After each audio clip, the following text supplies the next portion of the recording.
네, 바로 4년 전 오늘이었습니다. 천안함의 46 용사들이 목숨을 잃은 그날인데, 자, 오늘 관련된 소식 저희가 좀 정리해 보겠습니다. 추모객들이 많이 붐볐고요. 그러나 여전히 우리의 눈앞에 진실을 가리는 분들, 애써 외면하는 분들이 있는 것 같습니다. 관련된 얘기 나누겠습니다. 오늘 추모 현장에 정치인들이 굉장히 많이 왔다면서요? 예, 아마 선거를 앞두고 있어서 그런지 굉장히 많은 정치인들이 왔습니다. 새누리당 지도부가 총 출동을 했고요. 네. 그리고 오늘 창당을 한 새정치민주연합의 안철수, 그다음에 김한길 공동위원장이 모두 참석을 했습니다. 아, 그렇군요. 예, 그다음에 정의당, 네. 그전에 모습을 안 보였던 정의당 관계자들도 참석을 했고요. 네. 그리고 서울시장 후보들이 모두 출동을 했습니다. 예, 네. 박원순 서울시장은 과거에는 안 왔었는데 오늘 처음 왔다는 그게 맞는 거죠? 예, 맞는 것 같습니다. 아, 예. 그렇습니다. 알겠습니다. 그리고 해외 순방 중인 박근혜 대통령이 추모 메시지를 보내서 네. 대독이 됐습니다. 네. 자, 그러면 오늘 추도식 현장에 있었던 그 장면 보시면서 얘기를 좀 나눴으면 좋겠습니다. 바로 이런 모습이었습니다. 네, 비가 내리는 가운데 많은 분들이 이제 앉아 있군요. 자, 안철수, 김한길 대표도 모습이 보입니다. 지금 정홍원 국무총리가 입장을 하고 있는 모습이네요. 네. 자, 46 용사의 영정들, 태극기와 해군의 기가 배경으로 보이는 사진, 아주 익숙한 저 모습 기억납니다. 4년이 지났는데도 그 아련한 그 슬픈 감정은 여전한 것 같습니다. 네. 자, 대전에 있는 국립현충원에서 진행된 건데 4주기 추모식 모습입니다. 묵념하는 모습. 서울과 달리 대전은 비가 보슬보슬 간간히 내렸습니다. 네, 여야 정치권 지도자들이 황우리 대표 모습으로. 네. 눈에 띄는 것은 새정치민주연합은 오늘 오후 2시에 중앙당 창당 행사를 했는데 그 오전 상황인데 바로 이것을 방문한 거군요. 그렇습니다. 저게 창당 첫 행사라는데 상당히 의미를 민주당에서 새정치민주연합에서 부여를 하고 있습니다. 네. 자, 전 같았으면은 이런 일 참 보기 힘들었을 텐데 어쨌건 노선도 많이 바꾸는 것 같고 또 선거도 임박했기 때문에 새정치민주연합도 다양한 결정을 내린 것 같습니다. 네. 안철수 위원장 같은 경우에는 네. 그 중도 노선을 펴면서 경제는 진보, 네. 그다음에 안보는 보수 이런 정치 어떤 노선을 많이 지향을 했었거든요. 그래서 네. 오늘 저 참여 모습도 바로 그런 행보의 일종이 아닌가 그런 생각이 듭니다. 네, 알겠습니다. 그러면 저희가 좀 정리를 했으면 좋겠습니다.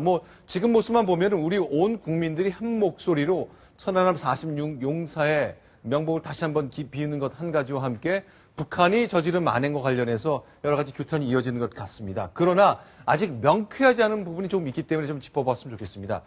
눈에 띄는 것이 과거에는 이렇게 비판적이지 않았던 분들 가운데 오늘 추도식도 참석하면서 생각이 좀 바뀌는 것 아닌가 하는 인상을 남기는 분들이 좀 있는데 하나씩 좀 짚어봤으면 좋겠습니다. 오늘 박원순 시장이 추도식에 참석했죠?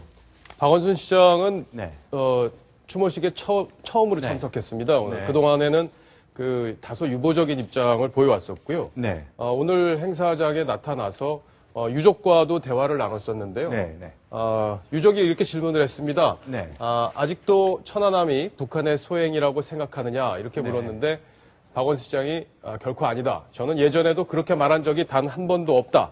이렇게 답변을 했습니다. 근데 저렇게 유족이 생각하게 된 배경은 아마 저 서울시장 때 했던 저 말 때문에 그런가 보죠? 그렇죠. 2011년 서울시장 보궐선거 후보 때 네. 이명박 정부가 북한을 자극해 억울한 장병들이 수장됐다 이렇게 얘기를 했습니다. 그러니까 결국에는 우리 정부의 책임을 더 얘기를 한 것이고 정작 공격을 한 북한에 대해서는 아무런 언급을 하지 않은 것이기 때문에 문제를 네. 삼은 것이죠. 네. 자, 그럼 문재인 의원은 어떻습니까?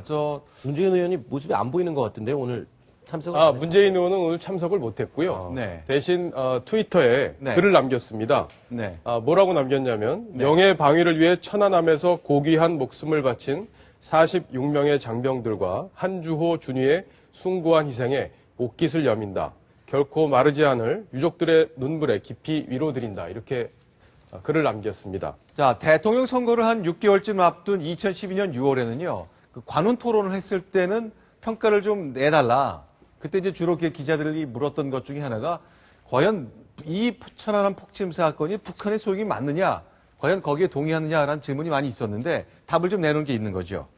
그렇죠. 당시에는 정부 발표를 존중한다고 하면서도 네네. 전문가의 합리적 의문, 네. 그러니까 여러 가지 당시에 의문이 제기되지 않았습니까? 그렇죠. 그거에 대해서는 정부가 책임지고 해소를 하라 이렇게 얘기를 했었고요. 네네. 지난 대선 직전에 대선 홍보물에서는 네네. 천안함 침몰이라고 표현을 했었습니다. 아, 폭침이 아니라 침몰이다. 예. 그거는 가치 중립적인 표현이라고 봐야죠. 누구의 책임을 명시하지 않은 그런 표현이라고 볼 수밖에 없을 것 같습니다. 누군가의 그 어뢰 폭파 등 무슨 폭발물에 의한 침몰이 아니라 이유는 알 수 없지만 침몰했다. 그렇게 들릴 소지가 좀 있었기 그렇죠. 때문에 예, 맞습니다. 민주당이 좀 설명을 많이 내놓고 그랬었던 저도 기억이 납니다. 자, 그러면요. 오늘 이제 서울시장 선거를 앞두고 있기 때문에 더 그랬습니다만 정몽준 의원 이런 분들은 이런 이제 천안함이나 안보 문제를 놓고서 공격에 날을 굉장히 많이 세웠습니다. 그랬죠. 그렇습니다. 예, 네. 정몽준 의원도 지적을 했었는데요. 네네.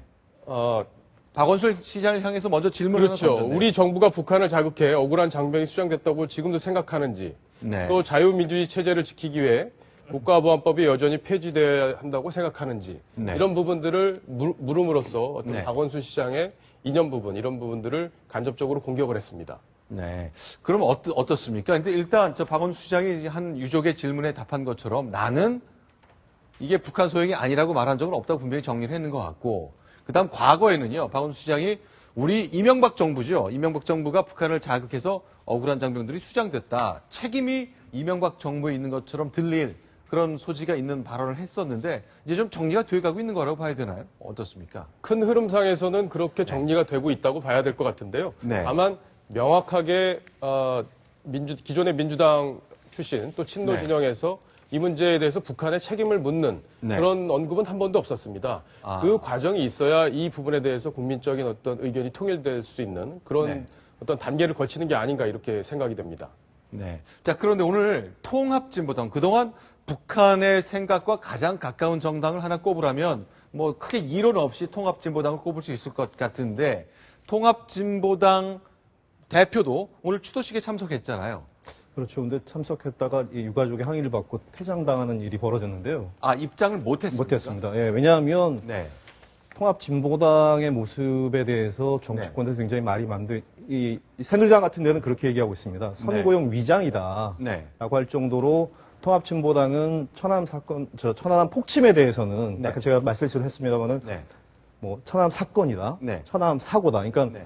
천안함을 폭침이라고 규정을 한 번도 해본 적이 없습니다. 네. 네. 그럴 정도로 그렇기 때문에 오늘 네. 그 대표가도 행사에 참석을 못했던 거고요. 네. 한 가지 더 주목해야 될 건 어떤 점이냐면 지금 통합진보당은 위원정당 해산 심판을 네.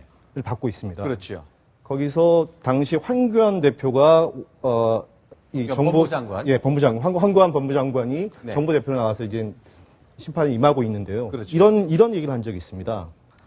통진당은 천안함 폭침이나 연평도 포격, 네. 장석택 처형 등 북한의 반국가적, 반민주적, 반인권적 행태를 비판하거나 네. 반대의 뜻을 나타낸 적이 한 번도 없다.